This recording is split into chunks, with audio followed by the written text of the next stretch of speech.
I just uploaded a video. It was my episode 88 of What Makes a Song Great, and it was blocked immediately. It was Led Zeppelin, Ramble On, which is one of my favorite rock songs of all time.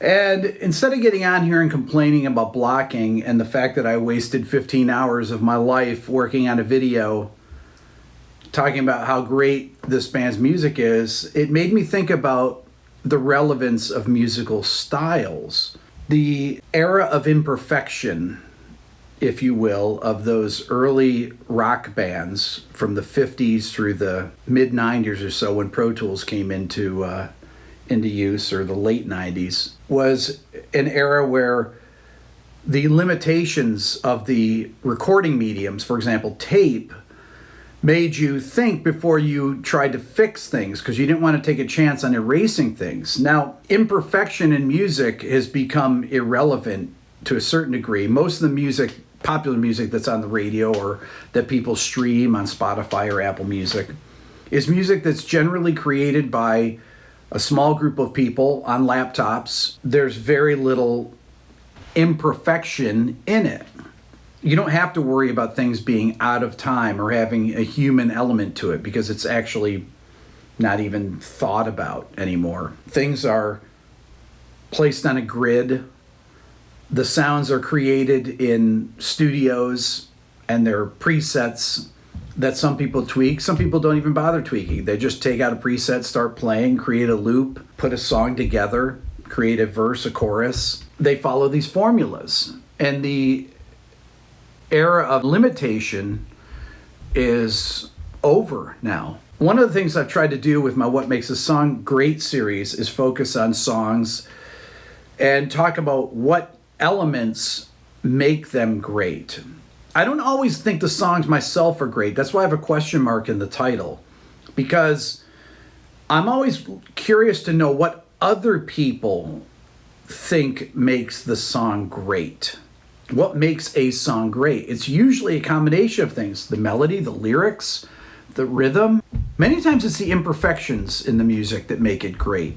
Now, you don't necessarily think about it. When I was going over Ramble On, there's tuning discrepancies here and there in the guitars, and there's a little speeding up and slowing down. There's that 16th note part that's being played, but we accept those things because the era that I grew up in was an era of imperfection, and people really never even thought about it, that this was the humanity in music.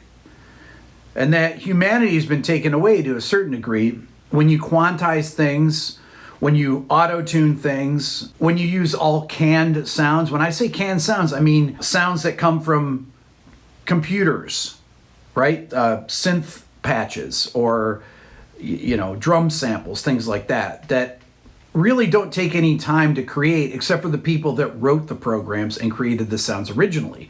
I mean, when you think of the 808 drum machine, that it was created back in whenever it was, 1980 or the early 80s, and those same drum sounds are still being used today. Originally, people had to create their own sounds. They had to record drums from scratch with microphones. They had to record acoustic guitars with microphones and vocals and things like that. And they couldn't tune them. They had to sing them till they got them right. And they wouldn't dare take a chance on erasing something that was close, because at that time, perfection was the enemy of good or great. And people learned to live with imperfection.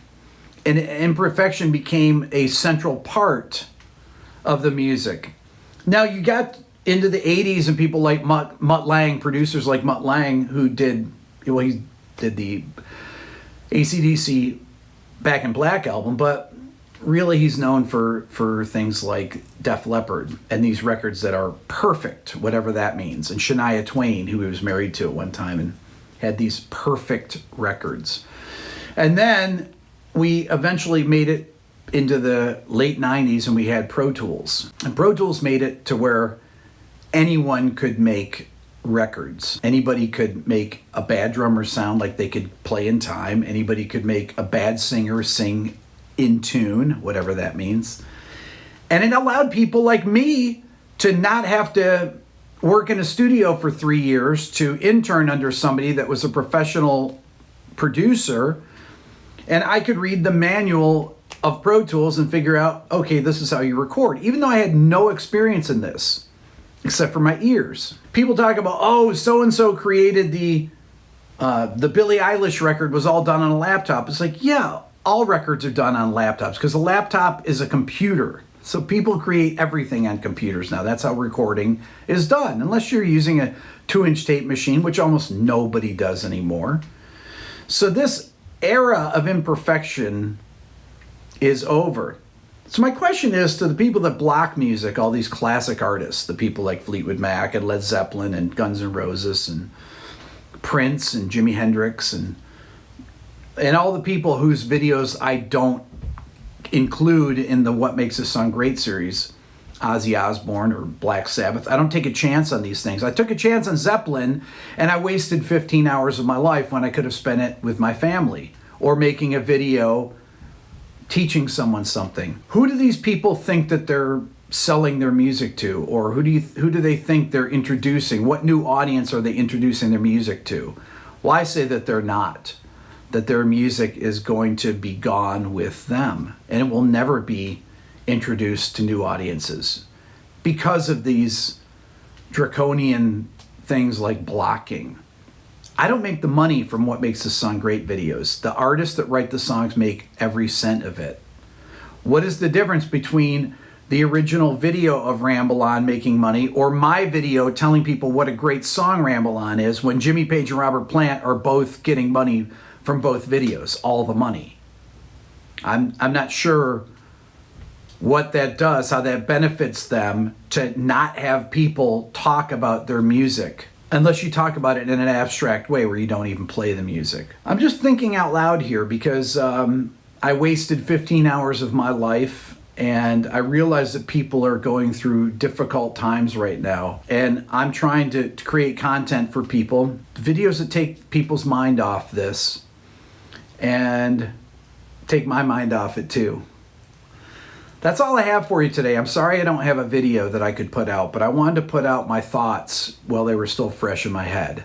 Please remember to subscribe here, hit the subscribe button, and hit the notification bell. If you want to support the channel, think about buying something from my store, my Beato book, a mug, a t-shirt, or you can sign up and become a member of the Beato Club. I have a thing on there where I'll do a 10-minute reaction video of one of your songs. It's most of the times it's filled up, but it's not filled up right now. Check it out, and thank you so much for following my channel all this time.